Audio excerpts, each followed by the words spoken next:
Hello there, this is Ragnon. I'm going to be going over one of my keys today, 16 Ruby Life. This is one that I joined in a pug. Don't know any of these people, we weren't in comms. I know this is a key that many people struggle with, me included. So this one went pretty smooth overall, so I wanted to take a chance to do some commentary. I am in Guardian spec for this one. I've been gearing up my Druid for a potential main swap, and I figure Bear is a good one to show because it has some of the least tools of the tanks, so it's kind of just a basic tank. So if you can do it on Bear, you can do it on most other tanks. So here on the first pull, I like pulling all of this together. I even do this on Fort. The things that you want to watch out for here is making sure that you get kicks in the hallway. Preferably your range does that to bring in those dudes that cast the ice bolts and the ice shields. The big guy here is going to cast the Juggernaut. He's going to cast Excavating Smash or something, Excavating something, and it puts a big circle on the ground. You just can't be in that Excavating Blast. There it is, right there. So just make sure that you're not standing in that. Oop! I got knocked into something there. And then the other thing is you see the Tectonic Slam that the Earth Shapers cast. That's something that can be stopped, so that's a good opportunity to use a stun or an incapacitate or something like that. And then the third thing you want to watch out for in this pull is the ice shields that the Chill Weavers cast. It puts a big shield on whoever they're channeling it on, and so that is priority for kicks. After this next hallway, I usually break this down into two pulls. So this next pull is going to be just this this first pack, and then I pull the pack that's right in front of the pools. Since Thunderings popped up, let's talk about that real quick. I usually clear Thundering based on how much I trust the group. So here at the beginning, I'm kind of clearing it like halfway through or so until I get an idea about how the group is going to do with clears. If we ever hit a stun, my trust level goes way down and I clear it pretty early. As the tank, you kind of have to worry about positioning and everything else, so you are probably the most limited of all the roles to clear your stacks, so you have to trust your group a bit, unfortunately. When you can clear with melee, that's helpful. If not, then you have to kind of keep tabs on where the ranged are so that you can jet out there and clear. I did a pretty poor job about soothing this run. I'd been playing a bunch of Pally, so still getting used to the fact that I'm the soother. Here, I like to pull this pack with the Juggernaut. Juggernaut, unfortunately, was too far away. I didn't want to go up because I typically don't pull that Chill Weaver on the left that's channeling there. I usually don't pull this. I try to keep the pull at this size. You don't need more, but pretty much without fail, somebody backpedals into a different pack and we end up pulling some of the previous trash. So, like I just did there. So if that happens, it's all good. This is probably the pack that is most beneficial for that to happen in because there's less kicks and stuff than the previous pulls. So if you accidentally pull extra here, it's not the end of the world.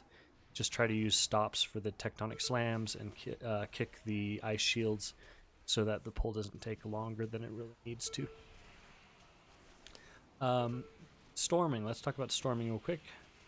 As the tank, it is part of your job to help manage the stormings. They have been very nerfed since their original implementation, so they deal... Sorry, I got the hiccups now.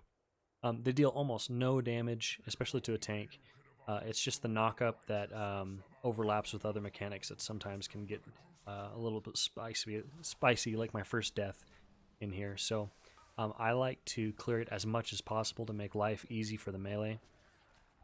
So that's kind of how I play storming. This guy, I always pull him into this room. There's actually an invisible wall right where that water starts. So if he does happen to charge towards the boss, he will not pull her or anything like that. He'll stop right there. As much as possible, try to point him towards the wall so that you can bait the charges towards the wall. That Blazing Rush is dodgeable. In lower keys, I find a lot of DPS just stand there and take it. It is dodgeable, so if you see him casting it, just step out of the way. Also, his Steel Barrage, it hurts quite bad, especially on Fortified. and it spawns swirlies after every hit, so that's definitely a time where you want to be staggering through your mitigations to help the healer out with that, because depending on the key level, it can hurt quite bad. And I missed the soothe there, and you can see how much it chunked me. Okay, this boss is surprisingly one of the more difficult ones in here. It has just a lot of, it's a big throughput check on the healer. So the hail bombs, I like to try to be consistent in the direction that I move, because otherwise the melee gets separated from the boss and it hurts uptime. So whether you move off to the left or whether you move off to the right, it's nice to try to move in a consistent direction so that the melee can stay with good uptime on the boss. I think clockwise is probably a good way to go. That fits with most people's muscle memory, especially with Algathar and stuff like that. Clockwise seems to be a good bet. So when she spawns the whelps here, something that you can do to help out the group is immediately, as soon as she starts channeling, you move to that location so you can quickly pick up the whelps. The boss will sprint on top of you once she's done channeling, and then that helps your group get immediate cleave on the whelps, so that they're not all separated, and you can also have a nice funnel damage on the boss. The chill storm that people are running off, that does, I believe it does fall off damage. So whoever gets it, you want to run as far away from the group as they can and pop a defensive, because they're going to take a big chunk. And as the tank, you can help by moving the boss away a little bit. You'll see I'll pull the boss just a little bit more this way. If you are a tank like a paladin or something like that, you can use your bubble taunt to pony around and clear those spikes. If they're touched, they do a lot of damage, and then they pop and they're gone. So if you have an immunity, that's a nice thing to do. I haven't tried it as another tank. I feel like they'll do a lot of damage, so I haven't been brave enough to try it yet. Just a reminder, you need to kick the boss as soon as the shield is done. As the tank, you can make that your priority. You're the main kicker in the group anyways, so if you can take that upon yourself to end that as soon as possible, it will help. So this mage does a good job of taking the chill storm way away, and you can see how much less damage we're taking with the fall off damage here. It does do a big burst at the end, so if you find yourself low, you do want to pop like a health pot or whatever you have in your toolkit to help stabilize you for the healer, because they're going to be worrying about the whole rest of the group. Overall, a pretty clean kill on this boss, and this is definitely one that can be a pug killer.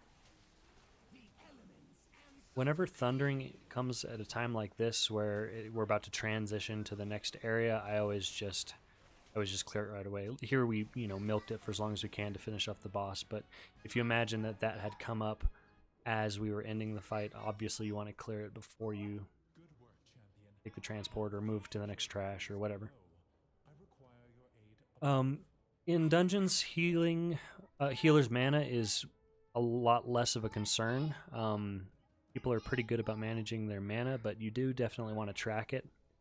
I find that I typically, coming from a healer background, I tend to be more sympathetic than I probably need to, and I let the healers drink, and a lot of times they're typing like go or whatever. So, but you definitely don't want to be on the other end of the pendulum and be the type of tank that never lets your healer get a drink, and they're just doing the whole dungeon on 20% mana. So, nice middle ground. You want to keep it moving. I find that if I am going to pull the next pack and they're drinking, I like to communicate and say, like, drink, I've got Incarn or something like that, so that they know that they don't really need to stress out. I've got something big for the next pack. So for this boss, I like to tank it facing to the side. The knockback does knock you back pretty far. So if you can put your back to the tree, or like maybe a little bit further into that alcove and put it like against the benches or something, that can really be helpful, because the knockback can knock you back pretty far. You definitely don't want to get knocked into the trash. I failed here. I really sucked. I didn't dispel the enrage there, and that made a lot harder on the healers with the Rolling Thunder and everything like that. So I apologized here, because that was definitely my bad. So just so that you know what all is happening with that Drake, there's actually a few things. First of all, he's got a random frontal that points at an enemy, so they should be baiting it down the center and then stepping off to the side. You'll never need to dodge that as the tank because it does not go on you. The second thing is the boss casts Rolling Thunder, which goes on 2 targets. The healer typically dispels one and then heals through the other one. I don't remember why exactly, but they're not supposed to dispel both or something really bad happens. I forget if it's like a vulnerability or if it's just a big chunk of damage to the group. I think that's it. I think it does a big chunk of damage to the group when you dispel it. So they do one and then they just put a external or something and heal through the other. That's what's going on with the rest of the group there. So this pull, I like to separate this. I find that if you pull that and get the pat, it can be a little bit dicey. This trash has a lot of stuff you need to keep up with. The Cinder Bolts ideally should be kicked. It helps mitigate some damage and helps group things up. But the big thing that you want to watch out for is the Flame Dancers. They'll channel an ability called Flame Dance and they'll start spinning. If they are not stopped by the time they finish channeling, it does a huge chunk of damage on the group. So you want to use, your incaps, your stuns, whatever you can do to stop that. I think I use a Typhoon here. I don't know what stopped that. Oh, it was my War Stout. So those need to be stopped. And then the other thing is when they die, they start channeling that Blaze of Glory as a shield. If you have somebody with a purge or something like that, you can actually purge that shield off and they'll die immediately. Otherwise, you need to DPS them down, focus them down, so that shield breaks, because while they're still alive, they're dealing a ton of damage to the entire group. You can see the Flame Dance is channeling there.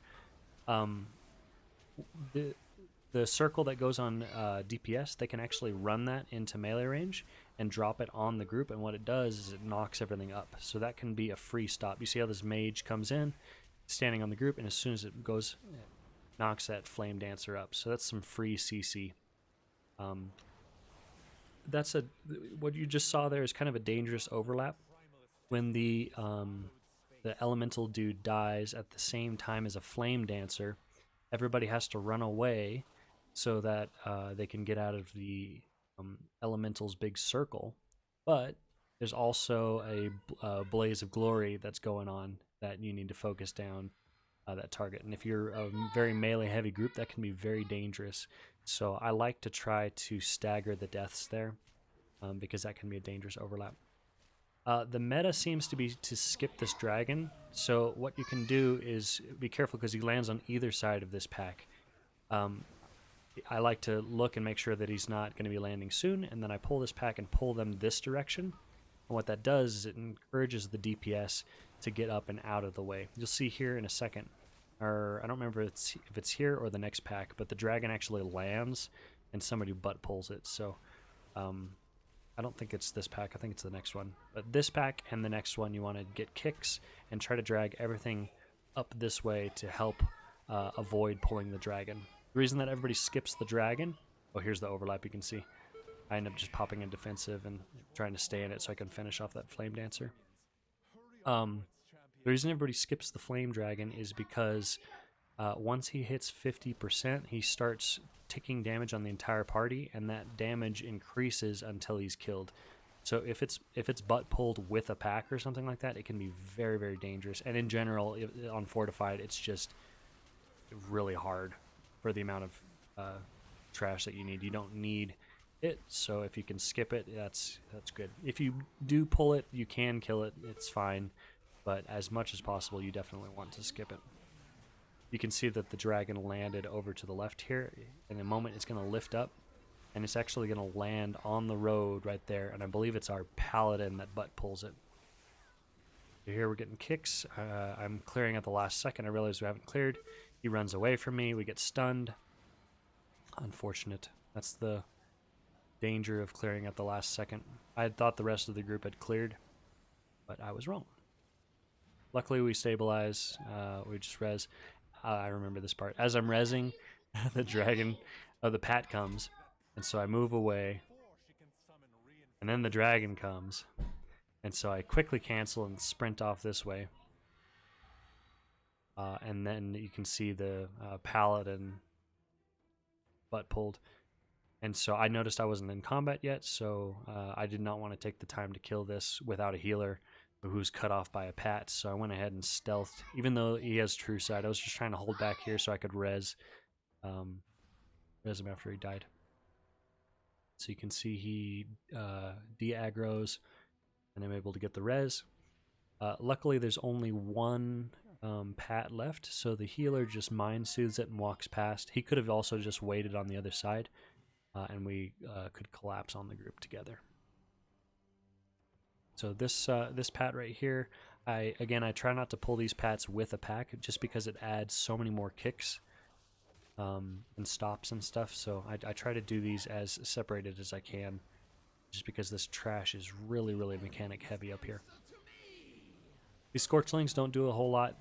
They do a decent amount of damage to the tank, though, so just keep that in mind. It's nothing that discourages you from pulling them with packs. It's just something that if you're taking a lot of damage, that could be a factor. So here I'm watching the Flame Dancer so that as soon as he dies, I can try to break that Blaze of Glory with some mauls and stuff. Okay, this boss. This boss is a killer. I still don't think I'd lust on this unless you feel like you're going to wipe multiple times on the last boss. Like, for example, here we have so much time. We got 20 minutes.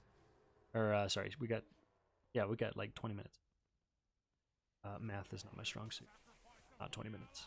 Anyways, this boss, you want to move the other way, away from the Flame Dragon if you skipped it. If you forget that fact and you start pulling him back that way, you will have a dragon in addition to this fight, and it's 100% going to be a wipe. You want to bait the meteors in the direction away from where you're going to be pulling the boss. So in this case, I want to be pulling it back towards the messy side, or I want to be baiting the meteors towards that messy side. So what I do is I like to do a big movement with the boss after we kill the elemental, and then position myself on the back side of the boss so that we bait the meteor. Unfortunately, we didn't bait that one. You want to make sure that you get the kicks. Okay, the Searing Blows that the boss casts, that hits.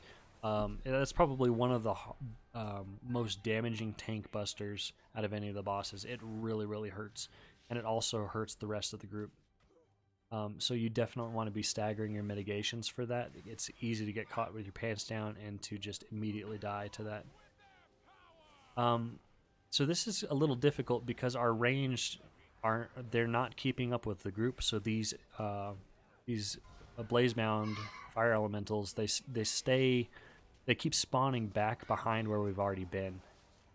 And so we keep having to backtrack, and then as we're backtracking, you see that as we're running away, it baits the meteor, to where we're going. So it just it makes the fight much more difficult. So I really like killing the elemental. Yeah, you can see the mage back there. It was way back there, so now we're kind of screwed. We gotta go over the fire to kill the elemental. It's much easier if the whole group moves quickly together in a tight ball as melee after you kill the Firestorm.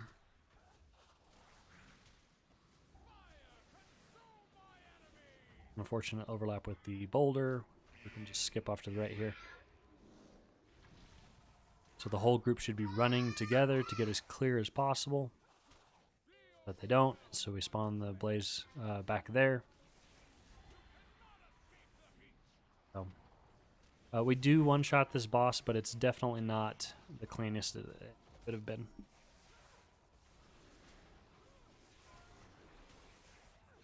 As long as you don't miss kicks, and as long as you're mitigating the Searing Blows or whatever she does, and that you're baiting the meteors as much as you can towards the back, you should have a better time with this boss. So that was a much better example of what I I recommend to do on this boss. You can see we all moved quickly together with Stampeding Roar. And we were able to bait the fire elemental up here where it's nice and clean, and we can have plenty of room to bait the meteors towards the messy area. But they're not standing in the right place, so it keeps going where we're planning to go. So overall, pretty nice though. The next couple pulls are very intensive on the healer, so and that fight was also intensive on the healer, so you want to make sure that they have enough mana. I noticed that this healer was not dismounting to start drinking, so I just went ahead and went. So I do pull all the way down this hallway and then grab these Storm Warriors as well. Like, this is a pretty comfortable pull. More than this, though, I wouldn't recommend. As long as you're kicking the Thunder... What's it called? Thunderbolt? See it in a second. There's one kickable spell. Yeah, the Thunderbolt. As long as you're kicking that, you're pretty good to go. I don't believe these guys have frontals. That Thunderclap that they're doing is just around them. You can see the Paladin is also getting hit by this. So you don't really need to worry too much about frontals here. The Lightning Storm is what the healer is really going to have to keep up with. I wouldn't recommend pulling 2 mobs that do that Lightning Storm in any of these pulls because it really gets out of hand quick. The other thing to watch out for in these pulls are the Flame Channelers. They cast Flash Fire, which needs to be kicked, otherwise it will quickly wipe the group.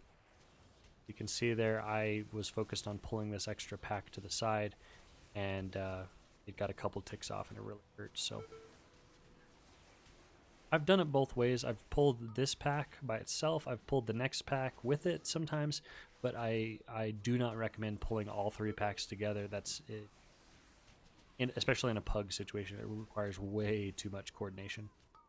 I do pull way extra in this room. I pull literally everything, just because I like going for 100% foolproof pug strats.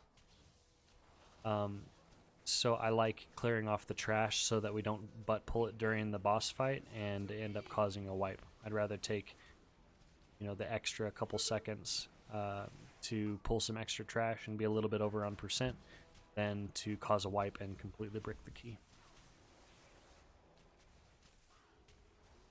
So I do pull this pack by itself, and I think that's totally fine. My kick is down and nobody else is kicking, so that Flash Fire kills our mage there. If you have a Soother on Raging, you definitely want to make sure you get Soothes on the Flame Dudes before they cast Flash Fire in case any ticks go off, and then definitely on anybody that casts Lightning Storm, which is the big center mob in this next pull. So we're waiting on the mage here. I'm just letting the healer get mana. I'm getting my food buff. So what I like to do with this pull is after we've got aggro on the initial pack, I like to pull this side pack right here and kill them along with this pack. And I don't pull both sides at the same time because people get too focused on cleaving AoE and padding and stuff like that, and they don't actually break that shield. That Tempest Storm that the High Channeler did is... if you don't break that shield, it just wipes the group. So you want to make sure that you focus damage on that.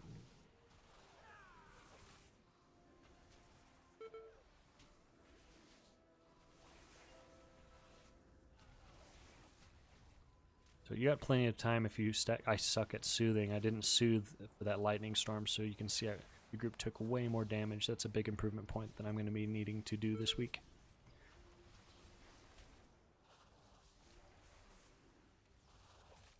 It takes a while. So what I was saying is you have plenty of time to stagger pull those side packs. Alright, neat trick that you can do on this boss, especially if you have a lot of melee. You can actually tank... In phase 1, if you tank the Urquhart back here, the dragon will always land on the platform right here. which makes it much easier for melee to focus it down. The goal is for the dragon to be as low health as possible when you transition. Perfect play would mean that you have the dragon at 51% and Urquhart at 51%, and you phase them together so they both have the lowest health possible. Realistically, though, as long as the dragon is dying first, this fight is super easy. So focus as much damage as you can into the dragon. Unfortunately, here I think we were a little bit too far forward, and so the dragon latches onto the side and breathes where it's difficult for melee. Yeah, you can see right there. We were too far forward, so it makes it much more difficult for melee to reach. But we're about to phase, so we push here. Anytime you get the fire circles on you, you want to make sure that you're dropping them to the side. That Storm Slam hits really hard, so you want to be using your mitigation whenever you can to help with that, especially if it overlaps with an Inferno Core there. The circles. I think that's the name of the ability. Whatever you do, do not touch the fire at all costs, because if you touch the fire, it puts another circle on you which spawns more fire, which makes it easier to touch fire, which gives you a circle that spawns more fire, and that's how this fight gets really out of control. So whatever you do, do not touch the fire. As soon as the dragon... So it's really tight here. I just kind of have to pray that I can survive and think thin. We kill the dragon, which means that this fight is essentially done. If you can survive with 1 DPS, a healer, and the tank, or maybe even just the healer and the tank, for this part, you can finish the boss as long as the dragon dies. Because this next part, there's not much that happens. He does a big hit on the tank. He does the winds, but the big chunk of the damage on the group is gone. So once you get to this point, you know you're done with the key, which is very exciting. The interrupts here suck for the casters. One of the reasons that everybody hates this boss. Melee can't really get good uptime because of all the fire, and tanks having to move it around like crazy. The winds are pushing it around. The casters keep getting interrupted. So just a tough boss, but overall that was a very smooth key, at least in my experience with Ruby Life. So I wanted to take the opportunity to record this video for you. I hope this was helpful. I'm planning on doing more of these commentary style guide videos for each dungeon from the tank point of view. So if you liked it, please consider giving a like and subscribe. I do stream on Twitch. I raid lead for our Mythic Raid team. We raid on Tuesday, Thursday, and Monday at 9 p.m. Mountain Time. And then I stream on the off nights, usually doing keys and stuff like that. So thanks for watching. Hope you enjoyed, and I'll catch you in the next one.